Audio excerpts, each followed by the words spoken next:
વીરપુર જલારામમય સંત શિરોમણી જલારામ બાપાની 226મી જન્મજયંતિ ઉમટ્ય શ્રદ્ધાળુઓનો મહાસાગર। દેશ વિદેશથી લાખો ભક્તોએ બાપાના ચરણોમાં શીશ ઝુકાવી મહાપ્રસાદ ગ્રહણ કરી ધન્યતા અનુભવી। સંત શિરોમણી શ્રી જલારામ બાપાની 226મી જન્મજયંતિના પાવન અવસરે પવિત્ર યાત્રાધામ વીરપુર આજે જય જલિયાણના નાદથી ગુંજી ઉઠ્યું હતું।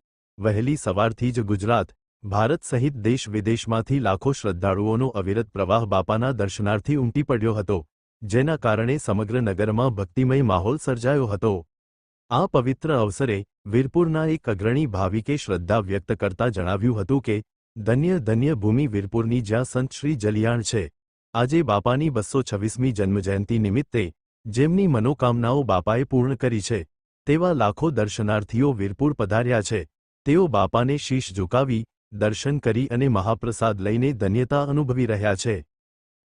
ગજા ભર કે ધર્મની અને ગામ છે ગોકુળિયું, પનિહારી થઈને ગંગા યમુના ભરે છે જ્યાં ગોળિયું। કઠણ આ કલિકાળમાં ઠરવાનું હાચું ઠામ છે, ધન ધન ભૂમિ વીરપુરની જ્યાં સંત શ્રી જલિયાણ।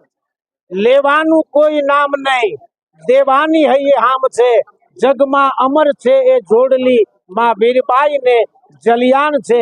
એ જોગી જલિયાણની આજે 226મી જન્મ જયંતિના પાવન પ્રસંગે વીરપુરમાં માત્ર ભારત નહીં, દેશ વિદેશથી જલારામ બાપાની મનોકામના જેમને પૂર્ણ કરી છે એવા લાખો ભાવિક દર્શનાર્થીઓ આજે વીરપુર આવ્યા છે। જલારામ બાપાને શીશ ઝુકાવે છે, એમના દર્શન કરે છે, એમનો મહાપ્રસાદ લઈ અને ધન્યતા અનુભવે છે।